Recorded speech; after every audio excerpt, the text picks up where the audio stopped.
Film diawali dengan seorang manajer akuntan bernama Wesley Gibson yang hari itu sedang merayakan ulang tahun bos perusahaannya. Sebut saja dia Cik Ulan. Boylah Cik.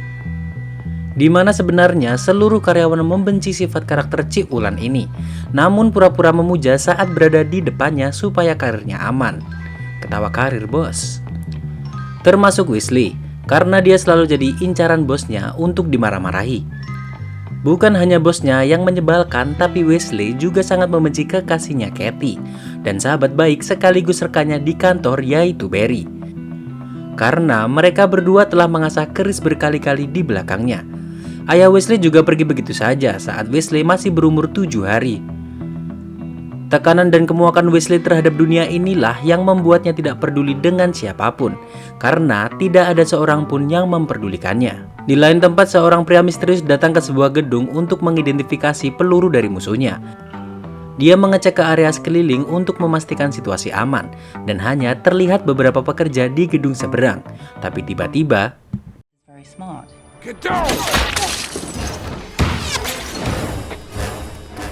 ternyata pekerja-pekerja tadi adalah komplotan musuh si pria misterius yang menyamar. Dia pun menjauh untuk menghindari tembakan, sampai akhirnya ketika jarak sudah cukup, pria ini pun berlari secepat kilat, layaknya orang yang ditagih utang. Dia melompat ke gedung seberang sambil membantai semua musuh-musuhnya, bahkan bisa membelokkan pelurunya. Wow!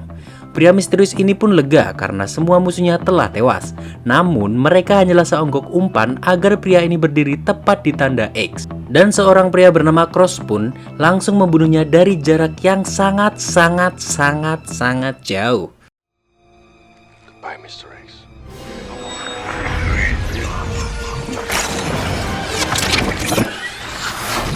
Scene kembali kepada Wesley, di mana dia tinggal di sebuah kontrakan kecil pinggir rel kereta bersama kekasihnya Kathy. Dan dia tetap sabar meskipun sudah tahu perselingkuhannya dengan Barry. Seperti biasa di kantor, Wesley lagi-lagi kena semprot bos Cik Ulan. Dan tak lupa dia juga rutin membeli obat pereda kepanikan di warung Budetin. Karena Wesley memiliki gangguan kecemasan yang membuat jantungnya berdebar sangat kencang ketika berada dalam tekanan. Get it done, Janice. Oh, like I never heard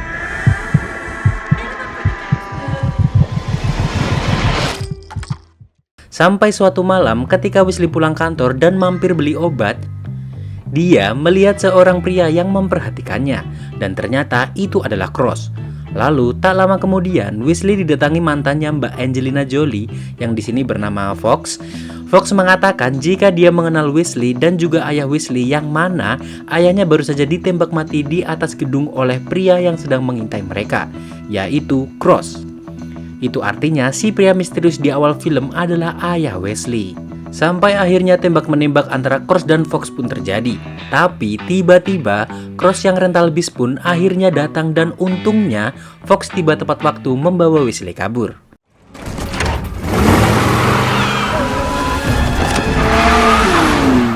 Cross pun terus mengejar Fox, namun dengan lihainya Fox terus melaju bahkan menabrak mobil polisi pun tidak peduli.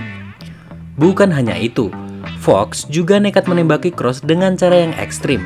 Dan akhirnya mereka pun berhasil kabur dari kejaran Cross dan juga barikade polisi dengan cara yang sangat di luar nalar.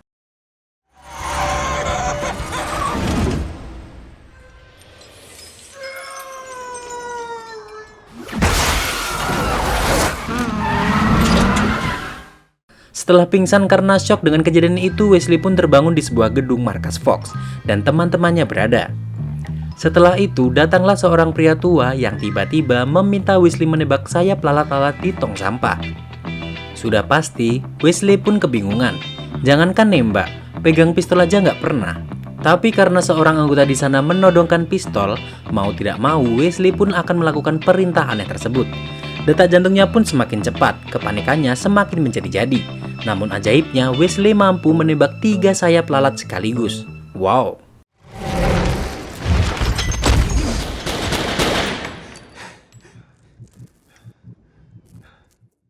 Pak tua pun memperkenalkan dirinya yang bernama Sloan. Juga keempat anak buahnya yang merupakan pembunuh mematikan, yaitu Fox, dan 3 orang lainnya, sebut saja Mas Fuad, Mas Rusdi, dan Mas Faiz. Mereka semua bergabung di organisasi rahasia pembunuh bayaran, yaitu Fraternity atau persaudaraan, yang sudah didirikan sejak 1000 tahun yang lalu.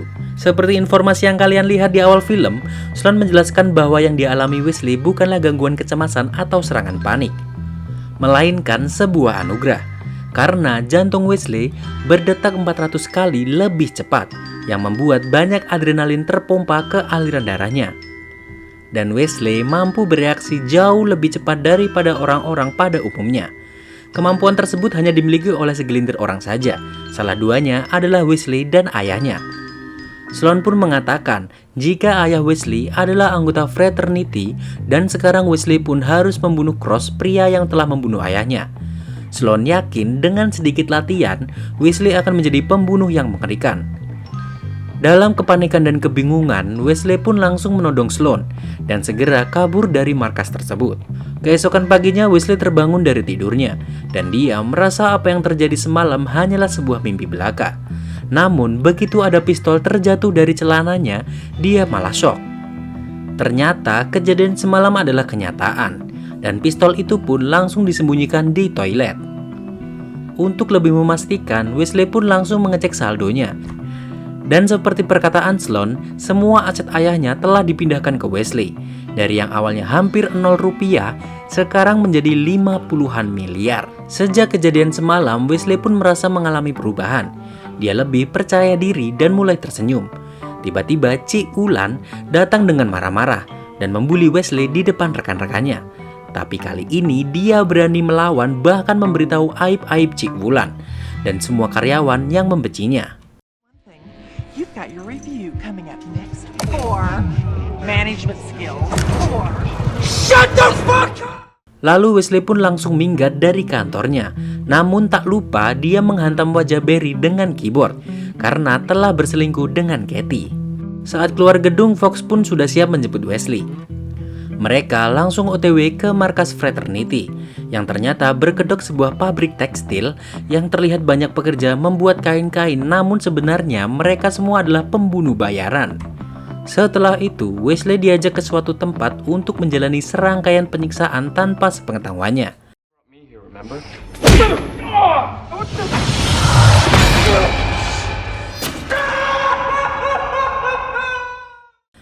Dia dipukuli oleh Mas Fuad, si tukang reparasi, dan juga disabet bahkan ditusuk tangannya oleh si tukang jagal Mas Faiz.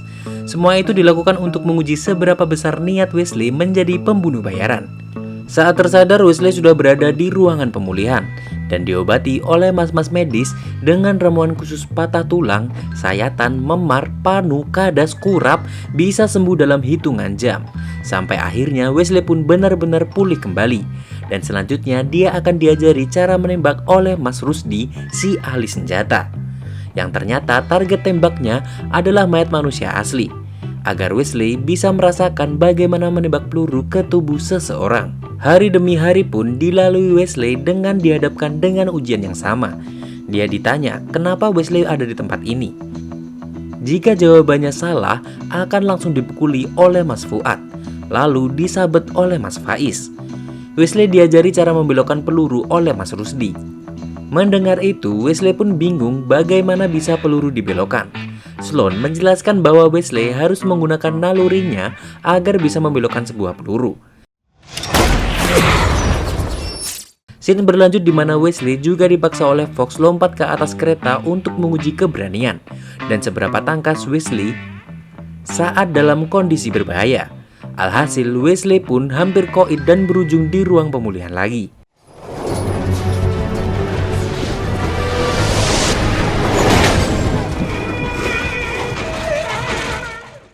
Sementara itu di ruangannya, Sloan dan Mas Rusdi membicarakan tentang Cross yang terus membunuh anggota Fraternity satu persatu dengan sudut tembakan yang mustahil dilakukan. Menurut Sloan, hanya Wesley lah harapan satu-satunya untuk membunuh Cross karena dia memiliki anugerah dan bakat yang luar biasa. Maka dari itu, ujian Wesley pun semakin dipersulit dengan menangkap besi tenun yang bergerak super cepat dan sangat tajam. Ujian tersebut berguna untuk melatih kemampuan Wesley untuk melihat objek secara lambat dan juga mempercepat reaksinya. Dan seperti biasanya, Wesley pun selalu berakhir di ruang pemulihan. Di sana mas-mas medis yang sangat suka dengan tikus memperlihatkan sebuah pertunjukan mengerikan, di mana dia menempelkan sebuah bom pada tikus dengan daya ledakan yang cukup besar. Itu baru satu tikus, gimana kalau 1000 ya? Sampai pada suatu hari dia terus dipukuli oleh Mas Fuad dan juga Fox.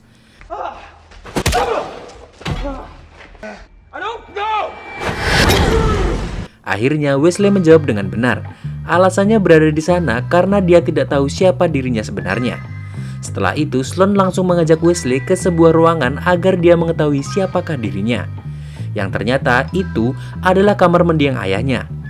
Sloan memberitahu bahwa Cross dulunya adalah anggota fraternity, namun dia membelot dan berhasil membunuh satu-satunya orang yang memiliki kemampuan setara, yaitu ayah Wesley. Dan kini semakin banyak anggota fraternity yang sudah dibunuh Cross. Semua barang-barang peninggalan ayahnya akan diserahkan kepada Wesley, yang mungkin saja dia bisa menemukan jati dirinya.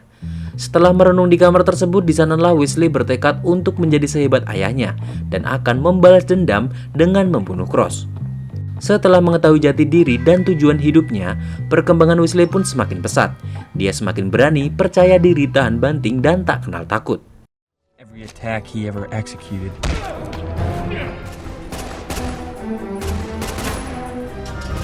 One move more prepared. Wesley juga sering mempelajari sepak terjang karir ayahnya di perpustakaan yang berisi seluruh catatan pembunuhannya selama ini. Tersisa ujian terakhir, yaitu membelokkan peluru. Namun karena Wesley kurang sedikit lagi menuju keberhasilan, Fox pun nekat menjadi penghalangnya untuk lebih memacu dan memotivasi Wesley agar benar-benar bisa membelokkan pelurunya secara sempurna. Akhirnya Wesley pun resmi bergabung dengan fraternity, dan selanjutnya Sloan mengajaknya ke mesin tenun kuno yang disebut sebagai mesin tenun takdir. 1000 tahun yang lalu, sekelompok penenun menemukan bahasa mistis yang tersembunyi di dalam kain. Mereka menyebut diri mereka fraternity, yang dimana di dalam kain-kain tenun jika dilihat lebih teliti terdapat kode-kode biner rahasia yang akan memunculkan nama korban yang harus dibunuh selanjutnya. Mesin kuno tersebut layaknya wahyu Tuhan, dan fraternity adalah nabi yang harus menyampaikan wahyu itu demi menjaga keseimbangan dunia. Misi pertama Wesley adalah membunuh seorang pria yang rencananya akan ditembak saat melakukan rapat, di mana Wesley harus menembak di waktu yang benar-benar tepat di jendela yang kelima agar tidak meleset. Awalnya Wesley ragu, karena untuk pertama kalinya dia harus membunuh manusia dan akhirnya misi tersebut pun gagal.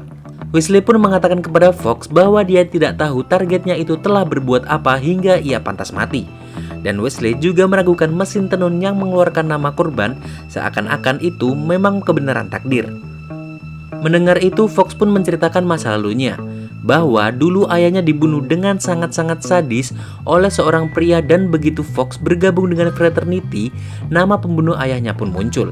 Namun sayang, anggota fraternity yang mendapatkan misi tersebut gagal membunuhnya. Dari kejadian itu pun, Fox menyadari bahwa takdir yang ditentukan mesin tenun bisa jadi memiliki dampak yang sangat besar. Mungkin dengan membunuh satu orang bisa menyelamatkan 1000 orang lainnya. Setelah melakukan percakapan tersebut, kini Wesley lebih yakin melakukan tindakannya. Misi pertamanya pun akhirnya berhasil diselesaikan.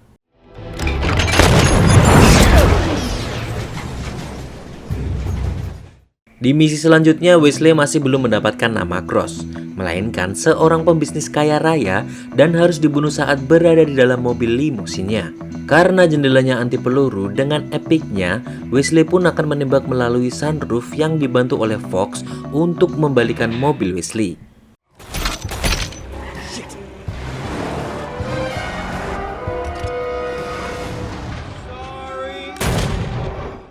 Dari misi tersebut, mereka berdua pun mampir ke kosan Wesley untuk mengambil pistol yang disembunyikannya di toilet. Ternyata saat itu sedang ada Barry di sana yang habis mengasah keris. Tidak pakai lama, Wesley pun langsung mendobrak pintu saat Barry mengintip, dan pistol pun segera diambil. Tapi karena Katie menjelek-jelekan Wesley, bahkan mengatakan jika vitalitasnya tidak seprima Barry, Fox pun membantu memanas-manasi dengan langsung mencium Wesley. Setelah itu Wesley dan Fox pun akan kembali ke markas. Namun ketika Fox pergi mencari mobil colongan, tiba-tiba Cross datang berusaha menembak Wesley. Saat itu juga Wesley langsung mengejar Cross sampai ke sebuah stadion. Sampai akhirnya ada seseorang di belakangnya dan Wesley pun refleks sigap menembaknya. Tapi ternyata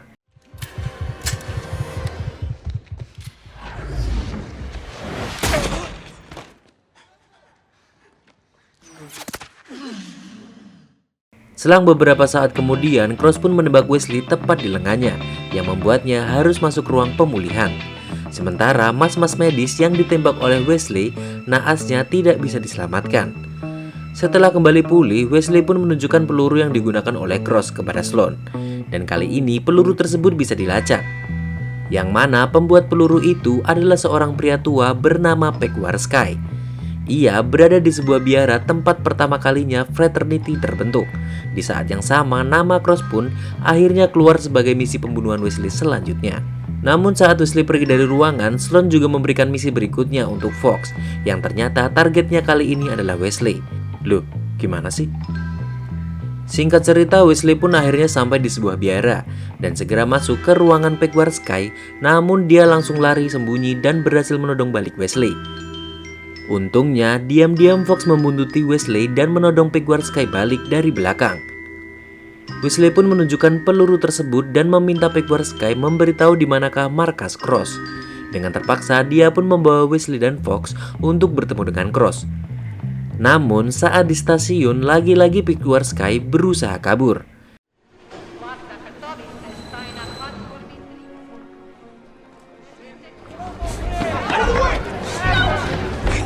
Di lain sisi, ternyata Cross ada di dalam kereta tersebut sedari tadi.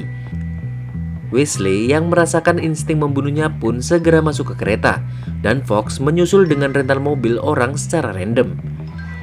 Sementara Pequarskye yang berhasil kabur langsung mengabari Cross jika sekarang Wesley ada di dalam kereta sendirian.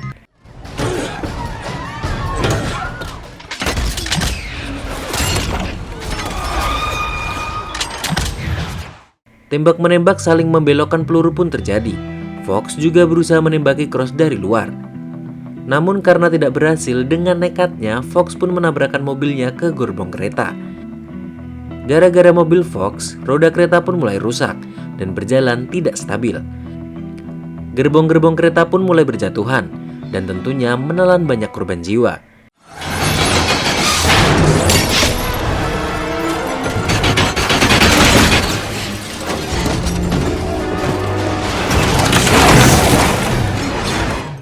Ketika Wesley akan terjatuh, anehnya Cross malah menyelamatkannya. Namun itu tidak menghentikan ambisi dan amarah Wesley yang langsung menembak Cross di situasi sakaratul maut tersebut.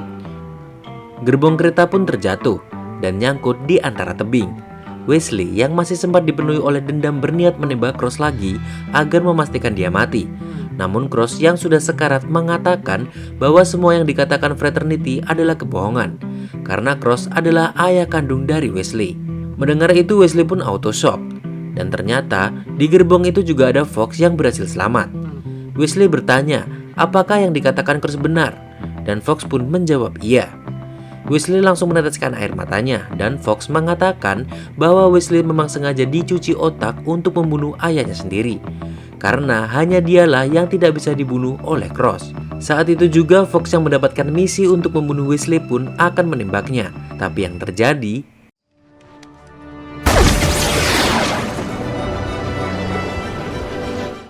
tiba-tiba dia terbangun dalam kondisi sudah dipulihkan di sebuah rumah. Ternyata yang menolongnya adalah Pak Pequarskye, dan rumah tersebut adalah rumah persembunyian ayahnya Cross selama ini yang berada tepat di sebelah kontrakan Wesley dahulu. Selama ini Cross selalu mengawasi tumbuh kembang Wesley tanpa sepengetahuannya. Pequarskye menjelaskan bahwa Cross bukan ingin membunuhnya, tapi berusaha menyelamatkan Wesley dari Fraternity. Karena Cross tahu Sloan dan kawan-kawan mengincar Wesley ketika dia keluar dari Fraternity. Cross meninggalkan Wesley sejak kecil karena ingin putranya tersebut merasakan kedamaian sejati dalam hidup. Mendengar itu, Wesley pun begitu terpukul dan merasa berdosa karena telah membunuh ayahnya. Your father never wanted you in. Pequarski menyampaikan amanah dari Cross, yaitu memberikan sebuah kain tenun di mana setelah dianalisis kode-kodenya muncullah nama Sloan. Itu artinya Sloan harus sudah dibunuh entah sejak kapan namanya muncul, karena namanya telah muncul tapi menyembunyikannya dan sering membuat nama sasarannya sendiri demi keuntungan pribadi sejak beberapa tahun lalu. Itulah alasan kenapa Cross keluar dari Fraternity, karena dia telah mengetahui kebusukan Sloan. Pequarski menyarankan Wesley pergi ke negara yang jauh dari sana untuk menjalani hidup yang damai. Namun tentunya Wesley bertekad untuk membalas perbuatan Fraternity dengan cara membantai mereka semua. Wesley menemukan ruang rahasia di balik lemari, di mana tempat tersebut berisi seluruh perlengkapan dan persenjataan milik ayahnya Cross. Di ruang itu, Wesley juga menemukan skema rencana penyerangan ayahnya untuk menghancurkan Fraternity, yaitu diawali dengan bom yang ditempel ke tikus untuk meledakkan markas terkutuk itu. Nggak pakai lama, Wesley pun langsung borong semua selai kacang di warung Budetin untuk memancing para tikus. I'm the perfect weapon. I say kill them all and let. Setelah semua persiapan selesai, tanpa basa-basi dan tak kenal takut, pagi harinya Wesley langsung mendobrak pintu pabrik dengan truk, lalu mengeluarkan ribuan tikus yang sudah ditempeli bom dan langsung menyebar ke seisi ruangan.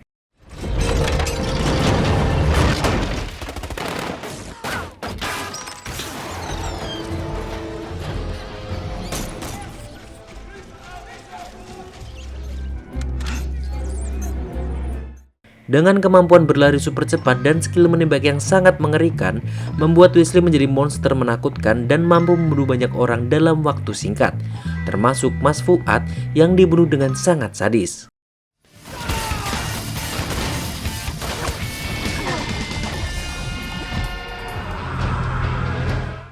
Semua kerucu-kerucu di lantai pun telah dibantai. Kini Wesley naik ke lantai berikutnya dan harus menghadapi Mas Faiz si tukang jagal. Layaknya film-film, meskipun Mas Faiz kelebihan berat badan, namun pergerakannya sangat lincah. Dan beberapa kali berhasil menyabet Wesley, bahkan peluru pun bisa ditangkis dengan mudah oleh pisau dapurnya. Duel sengit pun terjadi sampai akhirnya Wesley yang memenangkan pertarungan itu.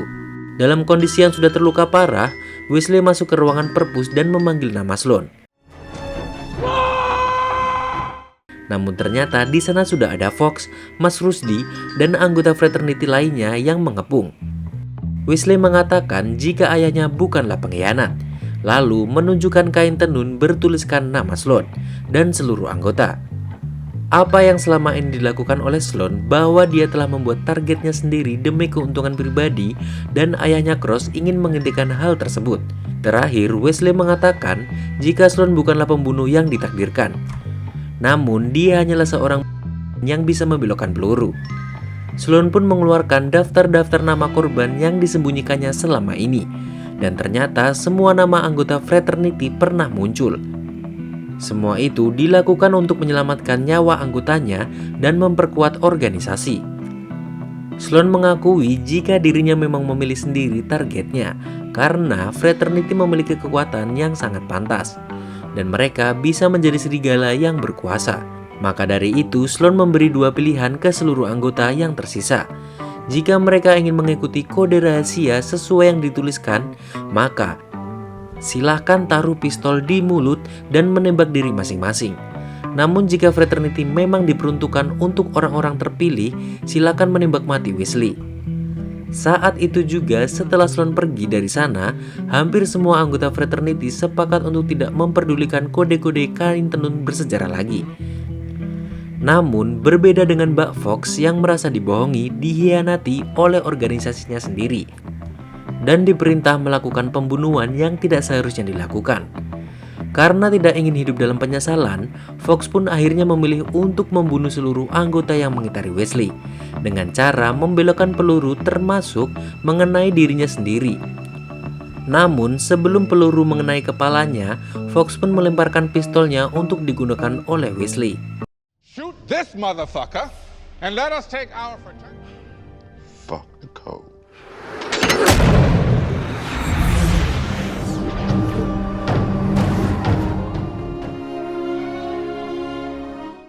Setelah itu, Wesley pun segera mencari keberadaan Sloan.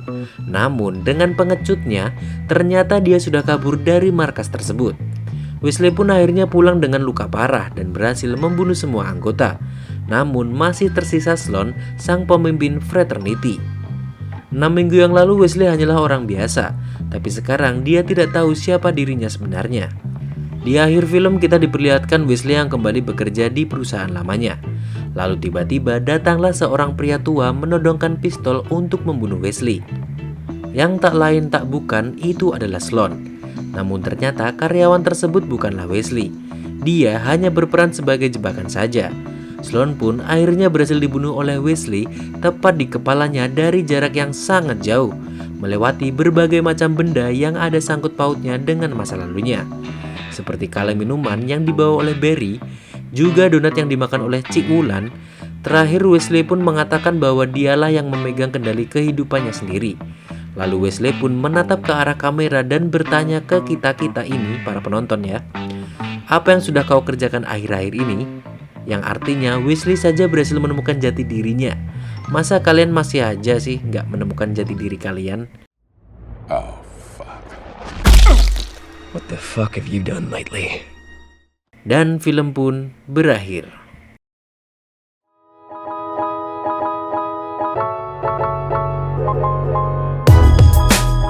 Untuk film ini saya nggak bakal komentar banyak ya, karena ini epic banget sih. Ini film waktu dulu ada di TV ya.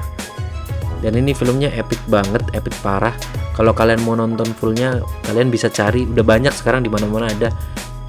Terima kasih sudah menonton. Saya Jul dari Namatin Film undur diri dan sampai jumpa di video selanjutnya.